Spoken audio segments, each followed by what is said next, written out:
Իսկ խաղաղության պայմանագրին եք կապված ինչ դրական շարժ կարող է։ Վերջին քննարկումը, որի մասին բոլորդ վստահաբար տեղյակ եք, երկու երկրների ղեկավարների միջև Տիրանայում տեղի ունեցած հանդիպումն է, կարծում ենք, որ մոտակա ապագայում հնարավոր կլինի նոր քննարկումներ ունենալ ադրբեջանական կողմի հետ։ Սկզբունքային մնալ, որ անարգելը տեղաշարժ չի կարող տեղի ունենալ ադրբեջանցիների կողմից, այդ ճանապարհը պետք է վերահսկվի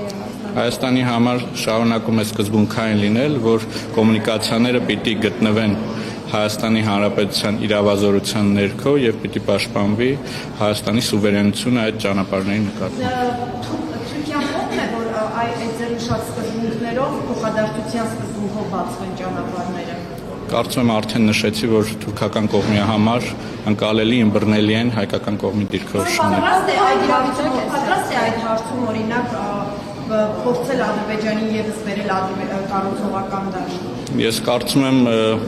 դա թուրքական կողմի կենսական շահերից է նաև բխում կոմունիկացիաների բացումը մեր տարածաշրջանում։ Ցույց տա այդպիսի նախաձեռնողականություն, ստացել եք այդպիսի ազդակ, որ այդ հարցում, որ առանցքային հարց է Երևանի եւ Բաքվի միջեւ, Թուրքիան կփորձի նաև ինքը Բաքվին նպաստել, որ կա կառուցողական դաշտ, եթե իմ համար ընկալելի են Հայաստանի մոտեցումները։ Առաջարկում եմ այդ հարցը ուղղել փորձագետներին, որտեղ կանխատեսումներով զբաղվելը մի քիչ իմ աշխատանքի մեջ չի։ Ընդհանուր առմամբ ասում եմ, որ մենք դրական ենք գնահատում քննարկումները, որոնք տեղի են ունեցել թուրքական կողմի եւ վարչապետ Փաշինյանի եւ Թուրքիայի նախագահ Էրդողանի միջեւ։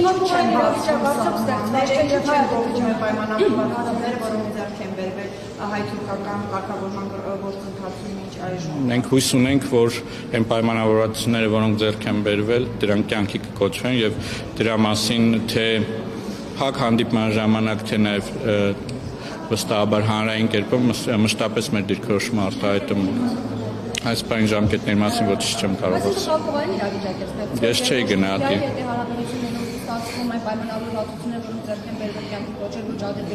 Ես գործընթացը փակուղային չէի գնահատի, որովհետև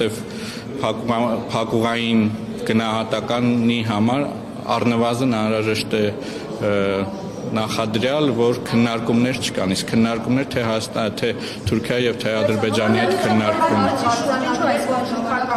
Ադրբեջանի պատկերացրած Զանգեզուրի միջանցքի հարցում եւս նույն դիրքով չի հանդես գալիս, այսինքն թուրքական կողմը Զանգեզուրի միջանցքի հետ պատկերացրած ադրբեջանական կողմը պատկերացրած Զանգեզուրի միջանցքի հարցում չի աջակցում Ադրբեջանին եւ ինքը այդ օրակարգը չի սպասարկում։ Մենք կարող ենք արձանագրել, որ Հայաստանի Հանրապետության դիրքորոշումը, որ կոմունիկացիաները պիտի անցնեն Հայաստանի ինքնիշխանության եւ իրավազորության ներքո որևէ կերպ փոփոխման չի ենթարկվել, չնայած այն բոլոր շարժումներին, որ այցից առաջ եւ այցից հետո մամուլում տեղ են գտել։ Իսկ ինչ բարձրացություն ունենք, որ ժամանակ այստեղ հարցը փակում է իրենց կողմից, եւ հետո ժամանակ իրենք հենց բացում են։ Օրինակ, ժամանակ խոսվեց, որ պետք չէ ճանապարհը մենք Իրանից ճանապարհ կստանանք, ամուրջ են կառուցում, հետո նորից խոսվեց Զանգեզուրի միջանցքի մասին։ Ունեք բացատրություն։ Ենթադրաբար կոմունիկացիաների բացումը հավասարապես կարևոր է թե մեր հարևանների համար։ Իրենցանյան չեն պատասխանել Հայաստանի առաջարկներին, գրական առաջարկներին, որ ուղարկվել էր ապաշտապատման հարցը։ Այս մասին երբ լինի նորություն, վստահաբար հանրությունը կտեղեկացվի դրա մասին։ Ադրբեջանական այս պահին ինչ փոխում են։ Հույս ունենք, որ մոտ ապագայում շարունակվեն այդ բանակցությունները։ Այսինքն այս պահին չկա քննարկում Բաքվի հետ համաձայնությունից հետո այս պահին գործընթաց չկա։ Գործընթացի համար հանդիպում է անհրաժեշտ, հույս ունենք, որ կլինի հանդիպում այդպես։ Այդ մասով ինչ որ քննարկում Հայկական կողմը դրական է տրամադրված եւ հաշվի առնելով, որ մենք պատրաստ ենք ստորագրել խաղաղության պայմանագիրը, մենք կողմ կլինենք նման հանդիպման անցկացման։ Ես պատասխանեցի ձեր հարցին։ Կաբելյալ առաջարկները, պահանջները, որ իրենք անընդհատ ներկայացնում են մամուլով հրապարակումների տեսքով, հայտարարությունների տեսքով, բանակցային գործընթացում իրենք բերում են այդ հարցերը որպես օրակարգային։ Հարցին բազմիցս պատասխանել։ Իսկ երեք հայտարարության մեջ մենք շարունակում ենք այլևս երեք հայտարարությունը այս բանակցությունների զուգահեռ ասում է Հայաստանը ռազմական հանցագործ պետություն է Պակոստանյան։ Սրան Հայաստանի արտգործնախարարության արձագանքը ինչպիսին է։ Վստահաբար նման հայտարարությունները չեն օգնում, որպեսզի կառուցողական եւ փոխըմբռնման մթնոլորտ ձևավորվի հետագա քննարկումների համար եւ հույս ունենք, որ նման հայտարարություններ ապագայում չեն հնչի։ Պարոն Կոստանյան, նաև 3 մայիսի նախարարն հայտարարել էր, որ Փաշինյանը ասել է, որ հայոց ցեղասպանությունը չի եղել, ես ուշադրում եմ մեկնաբանցի արձագանքը այս հայտարարությունների եւ բանօրինակ շեշտադրումներով մեկնաբանությունների։ Տեսեք, դժվար է մեկնաբանել մի բան, որը մեկնաբանելու համար այս կամ այն անձի մեդիագրագիտության վերաբերյալ պիտի գնահատական տամ, այնուամենայնիվ Հայաստանի եւ Ռուսաստանի միջև կան բարեկամական եւ դաշնակցային հարաբերություններ, դրա համար թույլ տվեք զերծ մնալ, եթե չեմ սխալվում, այդ հայտարարությունը նաեւ այդ մեկնաբանություններում այլ հատվածեր կար, կապված հայկական կողմի Հայաստանի Հանրապետության վարչապետի հետ, այստեղ միգուցե տեղին կլինի հիշել հայտնի խոսքերը, որ տվեք ինձ հենմանկետ եւ ես շուր կտամ աշխարհը եւ կարծես մեր ռուսաստանցի գործընկերները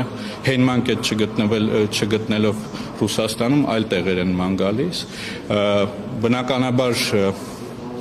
Հայաստան-Ռուսաստան բարեկամական հարաբերությունների պարագայում հենմանկետի տրամադրում մենք կարող ենք քննարկել, բայց այնուամենայնիվ ցանկալի չէ։ Պարոն Կոստանյան, իսկ Թուրքիայի նախագահը վարչապետն ասում էր, որ փոխադարձ հրավեր կլինի։ Հրավերը ընդունվել է Թուրքիայի նախագահը այցելի Հայաստան եւ երկրորդ հարցը արդյոք այդ հանդիպմանը քննարկվել է, քանի որ հայ-ադրբեջանական կարգավորման անդրադարձ եղել է, արդյոք քննարկվել է նաեւ Հայաստանի սահմանադրության փոփոխության Ադրբեջանի նախապայմանը, ինչպիսին է այս հարցում Թուրքիայի դիրքորոշումը։ Ինչ վերաբերվում է հրավերին, ապա հրավերը եղել է մասնակցելու Եվրոպական քաղաքական համայնքի հաջորդ նիստին, որը տեղի կունենա հաջորդ տարվա առաջին կիսամյակին Գարնանը, հավանաբար Երևանում, եւ որպես կանոն հյուրընկալող պետությունը պարտավորվում է հրավիրել այս ֆորմատի անդամ բոլոր պետություններին եւ որպես կանոն բոլոր անդամ պետությունները ղեկավարի մակարդակով մասնակցում են այդ քննարկումներին։ Հրավերը եղել է Եվրոպական քաղաքական համայնքի գագաթաժողովին մասնակցելու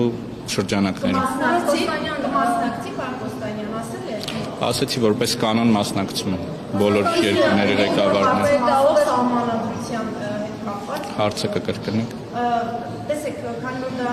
ասացիք անդրադարձ եղել է հայ-ադրբեջանական պրոցեսին, արդյոք Հայաստանի սահմանադրության փոփոխության հարցը, որը Բաքվի նախապայման այս պրոցեսում անդրադարձ եղել է եւ Բաքուն ինչպես է վերաբերվում այդ նախապայմանին։ Քննարկվել է Հայաստան-Ադրբեջան